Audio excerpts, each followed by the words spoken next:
Good morning and welcome back to the Broadcast Retirement Network. And our top story today, we'll be taking a look at target date funds. How have they performed in volatile markets? We're going to find out. And joining me now to discuss this and a lot more is Sue Walton. She's a Senior Vice President with Capital Group. Sue, thanks so much for joining us on the program this morning.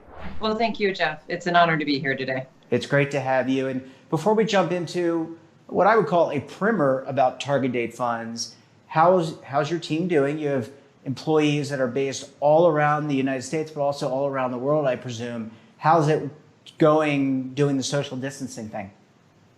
Well, certainly appreciate the question. And not surprising given the global reach that Capital Group does have.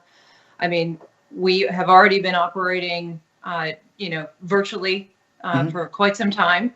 And certainly having the impact in terms of, we already saw, in terms of our offices overseas in Asia being impacted first and foremost, lessons learned from, their sheltering in place and being able to virtually connect.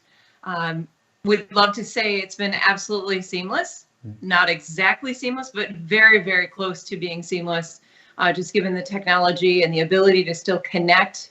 Not only from the folks that are in the field, but also from a research perspective and our portfolio managers, really still having that great connection with companies, virtually, as opposed to, being in the air a lot. So using the time very efficiently and really just adjusting as everyone else is to this new environment. Yeah, it's a challenge, but I hope everyone remains safe and appreciate you kind of giving an update there.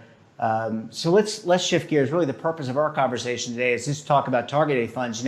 Sue, they are garnering over 80% or more, depending on who you talk to, of assets in retirement plans. But I want to take a step back, and I think you're one of the more perfect people to talk to about this because of your expertise, both on the asset management side and the consulting side.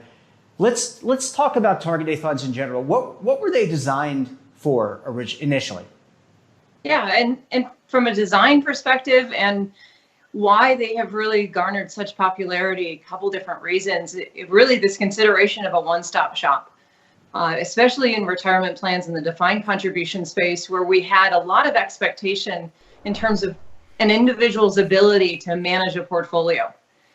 Giving them a target date fund, which is really a mix of both stocks and bonds that moves over time with them from an investment perspective, really just gave some comfort, some ability to be invested appropriately over time without having to continually make adjustments to that portfolio. Just given how we've seen, especially from a defined contribution participant's perspective, that they haven't been as engaged, either not having the time, the interest, or even the knowledge to be making these ongoing investment decisions. Having a portfolio that is appropriate relative to that asset allocation and moving with me as I am, nearing retirement over time has really given folks that great set it and forget it investment vehicle, if you will. Yeah. So we've really seen that, garner a lot of popularity. Yeah, I was going to make a quip that reminds me of, you said set it and forget it. It's like Ron Popeil, if people remember the infomercial, the set it and forget it, the cooker. Anyway, as I digress, but since the late 90s, which I think was around the inception of these target date funds, and then with the passage of the Pension Protection Act, these things have just ballooned. And it seems like investors and all different types of investors, they could be sophisticated people, has no reference to who they are as people, but people, as you said, don't have the time. They do want to kind of do it for me kind of approach. That seems to be the norm these days.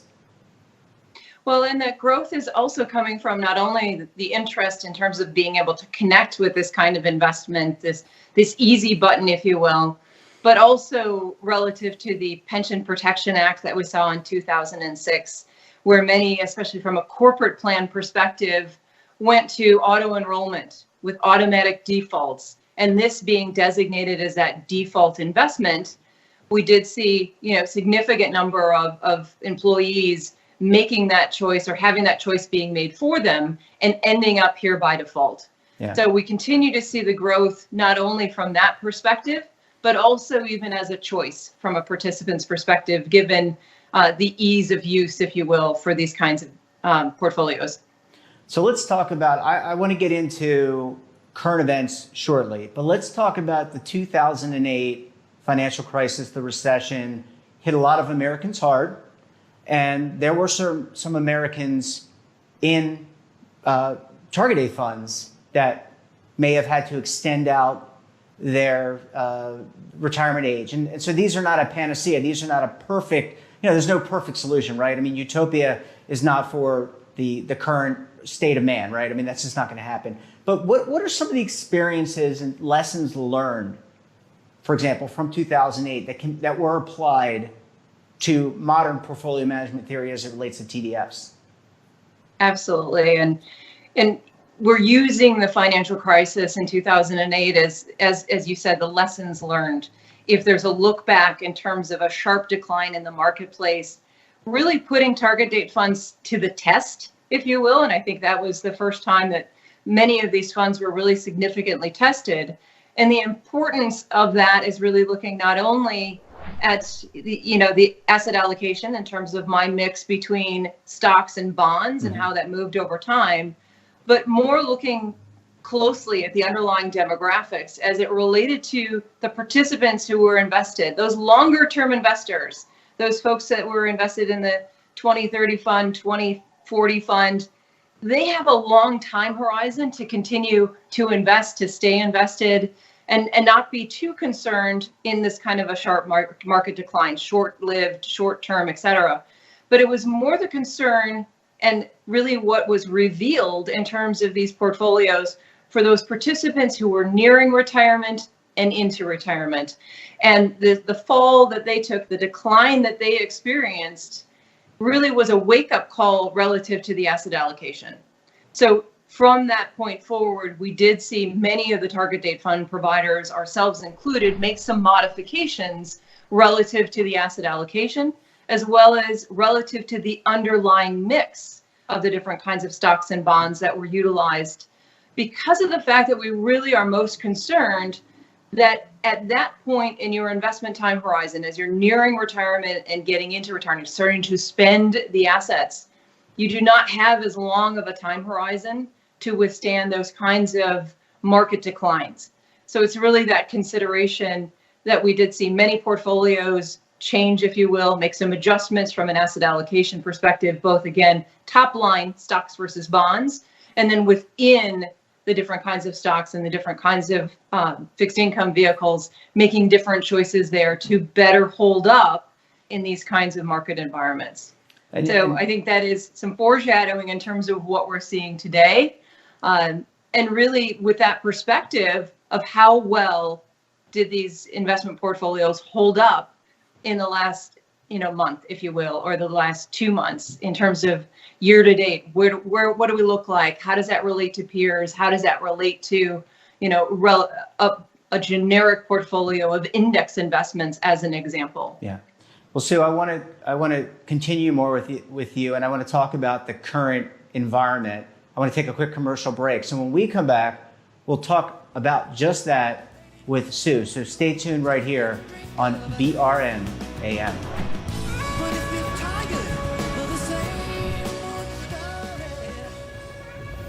Imagine a new television network that will make you richer, healthier, and in control of your financial future.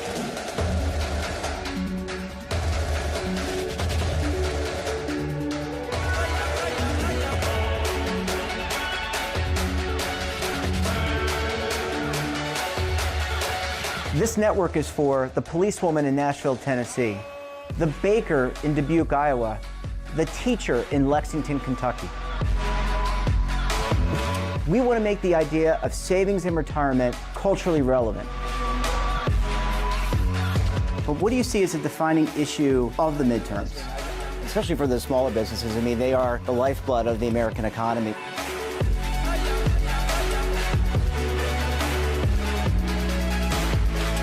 Featuring exclusive interviews, current affairs, and docuseries.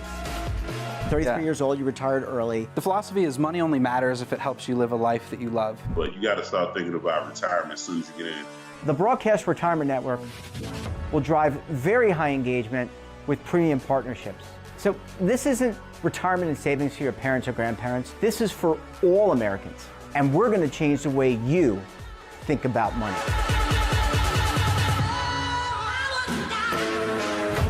Welcome to the next frontier of retirement and savings. This is BRN, the Broadcast Retirement Network.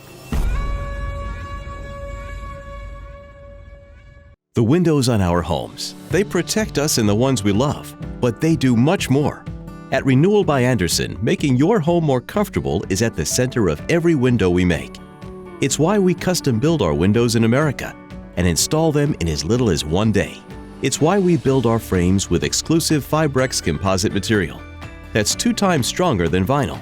It's why our glass helps keep your home warmer in winter, cooler in summer, and quieter all year long. It's why we stand behind every window with a 20-year limited warranty. Why not help lower your energy costs while giving your home and family the best? Call 1-800-835-6525 to schedule a free in-home consultation. Buy one, get one at 40% off with this special offer. Plus, get special financing with no money down, no monthly payments, and no interest for 1 full year. Renewal by Andersen, the better way to a better window. Call 1-800-835-6525 now. Welcome back. We're talking to Sue Walton. She's a Senior Vice President with Capital Group. Sue, thanks so much for sticking around with us this morning. Really glad to be here. Yeah, and really people have no excuse these days, by the way, because we are all kind of wedded to our homes at this point. So appreciate you, though. We know you're incredibly busy with the team and the work that you're doing at Capital Group. So you kind of alluded to this. We talked about the 2008 financial crisis and the experience of that, not only what that had on investors, so average real Americans, but also the experience that you all took as portfolio management teams to improve. So let's carry forward now we're in March, or now April, excuse me. Let's talk about this epidemic and the volatility that we're experiencing. So how do you see it? What has been your experience and some of your peers' experiences with respect to that? And it's okay. And this is the beauty of television, right? That we have cats, and I'm waiting for my cats to jump. So, Sue, to that end, give us your feline-like approach and experience to the target date world today. Absolutely. And again, the lessons learned from 2008, what we're experiencing today in today's environment. I mean, obviously, a lot of challenges from a market perspective. Yeah. But the last thing you want in these portfolios are surprises, right? Especially if we think about the trend that we saw, in the last 5+ years in terms of plan sponsors, investors, very concerned about the level of fees that they're paying. And this movement towards, well, I'm just going to give up active management and I'm just going to focus on, the lowest fees possible out there. Now, when you're in a market environment that's going 100% up and we're never experiencing these kinds of declines or pullbacks, the expectation is I'm doing really, really well and I'm paying low fees. It's a market environment like we have today that starts to challenge that concept, that what is the value that you're receiving relative to the fees that we're paying? And certainly our opportunity from an active management perspective is not to go down as much as the market, right? To protect on that downside. And as we were already discussing previously, if we think about the lessons learned, especially for those participants and investors that are near retirement, our opportunity is to make sure that we can protect on the downside, to minimize that volatility, and really to help them maximize the outcomes over the longer term. So I think from our perspective, especially from Capital Group's perspective, yes, we wanted to make sure from a top line asset allocation perspective that we were appropriately aligned, but also in terms of the underlying investments, that they were doing their job in terms of, from a stock perspective, maybe I don't need the kind of growth stocks that I would have wanted to have when I was 20 years old or 30 years old, when I had a longer time horizon, but recognizing that we still need equity in the portfolios or stocks in the portfolio, given that we will be in retirement 20 to 30 years beyond that retirement date. So making sure that not only from a top line perspective, things were working, but also in terms of the underlying investments, that they were also aligned to the investors' needs. And I think what we're finding in today's environment is that, some of that, transparency is coming to light today. For those managers who have been able to position themselves more conservatively, to be able to protect from the downside, to manage that volatility, those are the types of investments that are holding up better today. So if we think about today's environment, I mean, a good, mantra to be repeating to yourself as you're thinking, coronavirus, things I'm not supposed to be doing, don't touch your face, don't touch your 401k, don't touch your defined contribution or retirement investments, right? Things like that there will be a time in the short term, once we get past some of this volatility, when we start to even that out a bit, there will be an opportunity for us to review the portfolios to understand where we're positioned. And if we need to make changes at that point in time, we might want to consider that. But in today's environment, the best advice for the individual investor is don't do anything. From a plan sponsor perspective, they want to be reaching out and communicating. They want to be engaging their participants in a way that gives them some insights, some confidence, some perspective, that we can share with them more the facts, as opposed to they are worried day to day in terms of maybe their long-term employment opportunities, the security that have from a household, from that perspective, their health, their environments, their communities. They're worried about those things right now. Let's give them some comfort from a plan sponsor perspective that yes, we've seen market declines historically, and we've come back for them, right? We've seen the market come back. It has this ability to do that, even in some of the most significant downturns. That from a timing perspective, even though you want to touch your 401k or touch your face, don't do that, because you never know. You might be able to make a change now, get out of the market, but then you don't know when's the right time to get back in, right? And even missing a few days or even a year in terms of that market recovery could make a significant difference in bringing your portfolio back where it needs to be. And really just giving them more information to take the emotion out of some of these decisions that people are making today. Yeah, and also pointing out that the manager, for example, the target date fund, he or she, and I know it's a team-based concept at Capital Group with respect to the target date funds, but you're not making changes on the day-to-day basis. These are informed decisions. The asset allocation, the glide path, as we typically call this in the industry, the makeup on the underlying investments, that does not change day to day. These are decisions that are made prudently and in line with an investment policy statement, much like a pension fund or other long-term investors. So they're not overreacting to that, and that's important to know. So when you're thinking about this from a longer term as an individual, keep in mind that the asset manager is also thinking longer term as well. So we've got a couple minutes left, and I want to get your take on the future of target date funds. And we're going to get through this. I'm optimistic. We're going to get through this. There's a lot of pain that we're feeling health-wise. Many Americans are feeling in the pocketbook, in their budgets, but we're going to get through this. So when we do get through this, whether it's in 2 months, in 6 months, we have a recovery, what do you think the target date fund future environment looks like? Well, where we were headed before this crisis has come in front of us is really thinking more holistically about what defined contribution and target date fund investments need to do.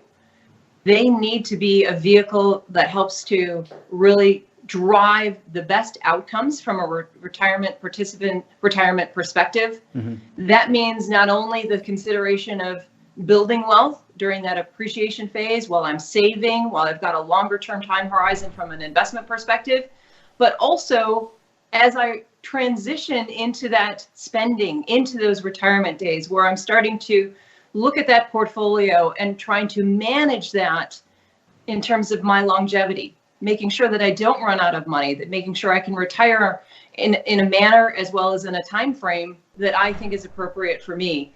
So it's really going to be a different look at how we evaluate target date funds, not only from the perspective of the saving phase, but also that post-retirement perspective. What do those investments look like? What are we assuming in terms of the ability to spend out of those portfolios? And how is that going to contribute to the retirement security that we have for participants? So not only helping them build wealth, but how do we help them preserve that wealth over the long term to make sure that those investors can retire in a way that they need to? And certainly if we think of that evolution in the space, you said up front, the target date funds they're good, but they're not perfect. And so we started to see plan sponsors really evaluating, are there other investment alternatives that we should be considering for that post-retirement scenario? This consideration of retirement income, what does that look like? Is it a target date fund? Could be, depending on how that target date fund is built. But maybe I need to complement those investments with other retirement income solutions. And I think that's where, once we get through this, and like you said, we know we will, we can refocus our attention back where we were starting to head in terms of the security for retirement in terms of that spending phase. Yeah, I agree with you. I mean, it has a retirement income or deaccumulation piece, and whether that's an annuity or non-traditional asset class, it's not an annuity. That, I guess, remains to be seen. I think it probably is a panoply, a plethora of different instruments. Last question before we go. So managed accounts have been extremely popular because they allow for individualized, based on your risk tolerance, individualized approaches. What's your sense for whether or not, you and I both remember target risk funds as an example, right? Conservative, moderate, aggressive. What do you think the opportunity is as it relates to target date funds and then sub-categorizing them by offering a conservative, moderate, aggressive, or something similar, right? Where you're trying to give people who have different risk tolerances, because you may have a great target date fund, but maybe you need a different sleeve for a different type of investor. What's your thought about that? Yeah, and I think the goal of the target date funds was really to manage for that simplicity. So as easy and straightforward as we can make it for an individual participant, we're going to get them 90% of the way there or 80% of the way there. So for the majority of folks, that is probably an easy, appropriate choice.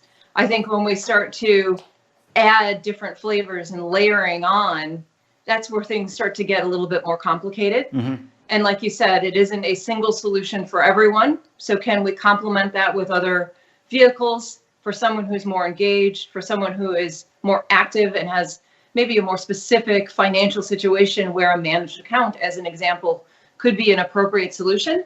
Maybe that's something we consider. There is this conversation around the dynamic qualified default alternative, meaning in my earlier years, maybe a target date fund is going to be the most appropriate. Like the broad financial needs of those individuals, pretty similar, pretty homogeneous, very similar in terms of their needs. But as I'm nearing retirement and into retirement, maybe those financial needs have changed. Yeah. So maybe there is something I need to consider in terms of, getting out of a target date fund into something else. And maybe that something else is a retirement income solution. Maybe that something else is a managed account solution. It really just depends on the population and the objectives of the plan sponsor. So I think there's more to come on that, and that's a space that will continue to evolve. Yeah, lots of work to do. Until then, Sue, best of luck to you. Stay safe. Hope your colleagues stay safe, and we look forward to having you back on the program very soon. Take care. Thank you so much. And that wraps up this episode of BRN AM. Have a financial topic or someone of interest that you think we should talk to? Drop us a line. And don't forget, for all the news in retirement, markets, technology, personal finance, and more, check out today's edition of The Morning Pulse. So until tomorrow, I'm Jeff Snyder. Stay safe, keep on saving, and don't forget, roll with the changes.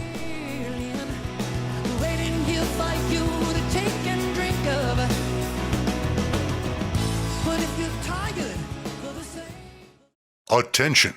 The Centers for Medicare and Medicaid Services has officially authorized new benefits that Medicare Advantage plans may include. To get the benefits you deserve, you can call the Medicare Coverage Helpline. Hi, I'm Joe Namath. If you're on Medicare, this is important information. I called the Medicare Coverage Helpline and they instantly looked up my coverage. In this one simple call, they offered to enroll me in a plan that includes rides to medical appointments, private home aides, doctors and nurses' visits by telephone, and even home-delivered meals. The plan also includes dental, vision, hearing, and prescription drug coverage, all at no additional cost. Don't delay. Call to see if the new benefits are available in your area. Call the number on your screen now. It's free. Call 1-800-757-1451. That's 1-800-757-1451.